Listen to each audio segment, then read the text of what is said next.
अस्सलाम वालेकुम नाज़रीन। आज हमने एक टॉपिक पढ़ा, मेथडोलॉजी ऑफ क्वांटिटेटिव एनालिसिस। तो फ्लेम फोटोमेट्री का ये टॉपिक है और फ्लेम फोटोमेट्री हमारा पहले से एक टॉपिक चल रहा है। तो यहाँ पे हम इस टॉपिक में देखेंगे कि क्वांटिटेटिव एनालिसिस के अंदर कौन सा मेथड या कौन सी मेथडोलॉजी, बेसिकली किस मेथडोलॉजी के प्रिंसिपल के अकॉर्डिंग जो है हम इसका एनालिसिस करते हैं। तो सबसे पहले तो यहाँ पे एक चीज़ उन्होंने क्लियर कर दी कि flame photometry is not an absolute method, however it is an एक सेंसिटिव और एम्पिरिकल मेथड है और many factors that are actually involve in flame photometry इसकी डिटर्मिनेशन में। उसमें सबसे पहले तो हमारे पास आता है टेम्परेचर, फ्लेम टेम्परेचर है, प्रेशर है, rate of flow of the sample in the flame, rate of flow of fuel. तो ये सारे फैक्टर्स हैं। तो हमारे पास कंसंट्रेशन फाइंड आउट करने के लिए ये इंटेंसिटी फाइंड आउट करने के लिए एक प्रॉपर, उन्होंने कहा कि एक associated element must be establish होना चाहिए। In other words we can say that we must draw a calibration curve. अब ये कि कैलिब्रेशन कर्व को हम किस तरीके से प्रिपेयर कर सकते हैं। तो उसमें सबसे पहली चीज़ ये है कि हम मेजर करेंगे intensity of the emission of series of solutions, कि हमारे पास एक डिफरेंट कंसंट्रेशन की पूरी सीरीज़ होगी जिसकी हम इंटेंसिटी फाइंड आउट करेंगे और एक स्टैंडर्ड सॉल्यूशन भी हम बनाएंगे। और उसके बाद फिर हम एक plot a graph between the emission intensity and the concentrations. अब हमारे पास जो एक स्टैंडर्ड कंडीशंस या हमारे पास जो वो कहना चाहिए कि हमारे पास जो अननोन सैंपल की कंसंट्रेशन फाइंड आउट करने के लिए हमारे पास स्टैंडर्ड प्लॉट जो होगा वो हम यूज़ करते हुए, जिसको हम कैलिब्रेशन कर्व भी कह सकते हैं, कैलिब्रेशन प्लॉट भी कह सकते हैं, तो वो हम यूज़ करेंगे। और ये होता है किस तरह कि हम एक plot a graph between the emission intensity versus the concentration of the element in the unknown sample that can be found. तो हम इस तरीके से कैलिब्रेशन कर्व की प्रिपरेशन करेंगे। अब ये है कि कैलिब्रेशन प्लॉट या कैलिब्रेशन कर्व जो हमारे पास ऑब्टेन हुई है वो इट इज़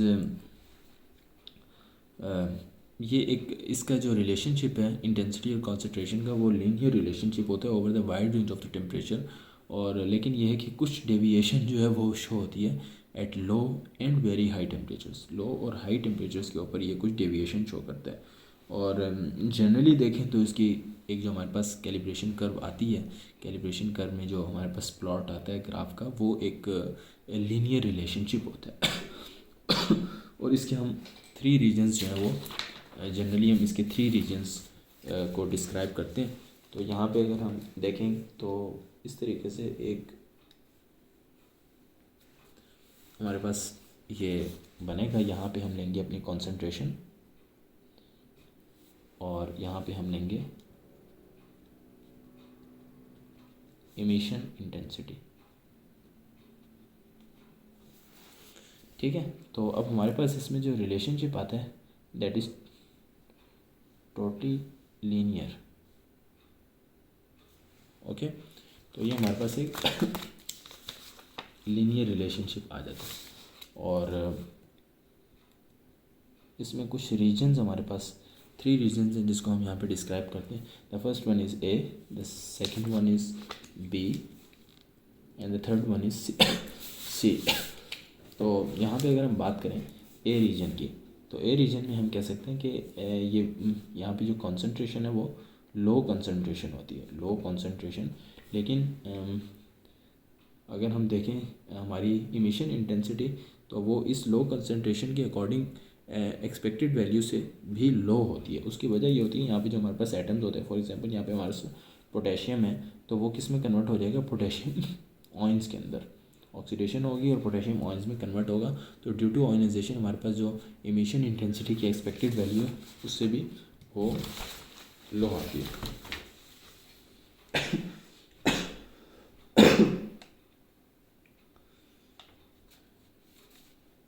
हाई कंसंट्रेशन के ऊपर हमारे पास ये प्रॉब्लम नहीं होगी।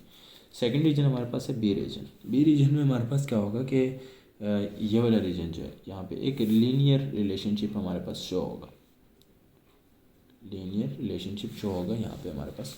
और इसमें हमारे पास एक क्वांटिटेटिव मेजरमेंट जो है हमारे पास, ऑब्वियसली एक लीनियर रिलेशनशिप है तो हमारे पास जो बेसिकली हमारे पास क्वांटिटेटिव मेजरमेंट होगी वो इस रीजन के अंदर होगी। The third region is C region. यहाँ पे हमारे पास क्या होगा, तो कंसंट्रेशन है वो वेरी हाई, और यहाँ पे एक नेगेटिव डेविएशन होगी, नेगेटिव डेविएशन। और वो क्यों होगी, तो इसका भी सिंपल सा आंसर ये है कि सेल्फ एब्जॉर्प्शन यहाँ पे हो जाएगी। हाई कंसंट्रेशन है तो एक्साइटेड एटम से क्या होगा, एनर्जी ट्रांसफ़र होगी और ग्राउंड स्टेट वाले एटम्स हैं उसको अब्जॉर्ब कर लेंगे। यहाँ पे ये बात है कि protons emitted by the excited atoms are partially absorb by ground state atoms in the flame, तो उससे सेल्फ एब्जॉर्प्शन फिनोमिना होगा। तो फर्स्ट वन में हमारे पास ऑयनाइजेशन हुई, सेकंड वन में हमारे पास लीनियर रिलेशनशिप है जो क्वांटिटेटिव मेजरमेंट, और थर्ड वन में हाई कंसंट्रेशन के ऊपर नेगेटिव डेविएशन हुई जो कि हमारे पास कौन सा फिनोमिना करेगी, सेल्फ एब्जॉर्प्शन का फिनोमिना करेगी। तो it's all about the methodology of the quantitative determination in flame photometry.